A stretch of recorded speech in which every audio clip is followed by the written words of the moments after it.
In diesem Video erfahren wir, wie das währungsgeschützte Bankkonto funktioniert und warum dieses Werkzeug von der Türkei eingeführt wurde. Jedes Land dieser Welt verfolgt eine bestimmte Wirtschaftspolitik. Die jeweiligen Zentralbanken übernehmen unabhängig diese Ziele zum Wohl der Bevölkerung in ihre Geldpolitik auf. Die türkische Regierung folgt dem Ziel, ein hohes Wachstum im Land zu erzielen.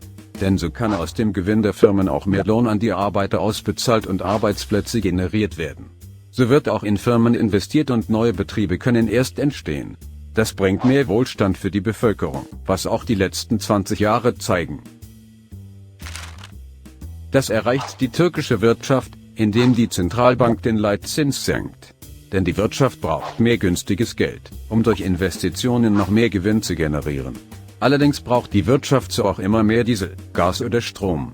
Energie muss die Türkei vom Ausland einkaufen. Nur deshalb importiert die Türkei mehr vom Ausland, als dass sie exportieren kann.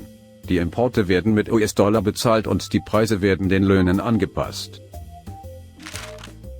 Sanktionen vom Ausland haben die Türkei immer wieder gebremst. Es gab spekulative Währungsangriffe, Türken wurden dabei verunsichert. Das Volk, aber auch ausländische Investoren flüchteten mit Angst in Fremdwährungen.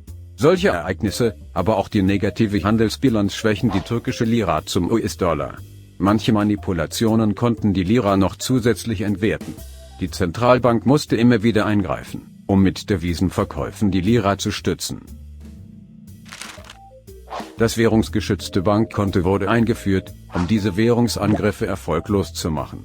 Seither müssen Inhaber von Lira-Konten aufgrund Abwertung keine Sorgen mehr um ihr Geld machen, denn bei einem währungsgeschützten Bankkonto wird nach wie vor der bisher festgelegte Zins nach der Laufzeit ausbezahlt. Daran ändert sich nichts. Zusätzlich aber wird noch beim Eröffnen des währungsgeschützten Kontos der Dollarwert zum aktuellen Zeitpunkt notiert und am Ende der Laufzeit erneut verglichen. Würde man nach der Laufzeit mit einem Dollarkonto mehr Rendite erzielt haben, dann wird von der Staatsreserve die Differenz in Lira zurückbezahlt. Das führte dazu, dass die türkische Zentralbank eine Währungsflucht im Wert von 7,5 Milliarden Dollar jeden Monat verhindern konnte. Damit wurden spekulative Manipulationen gegen die Lira erfolglos. Das währungsgeschützte Lira-Konto macht also ein Konto in Fremdwährung überflüssig, weil man mit der einheimischen Lira nicht weniger Rendite erzielt. Mit diesem Werkzeug schufen Wirtschaftswissenschaftler ein Tool für die Zentralbank, welches die Lira als Währung schützen soll.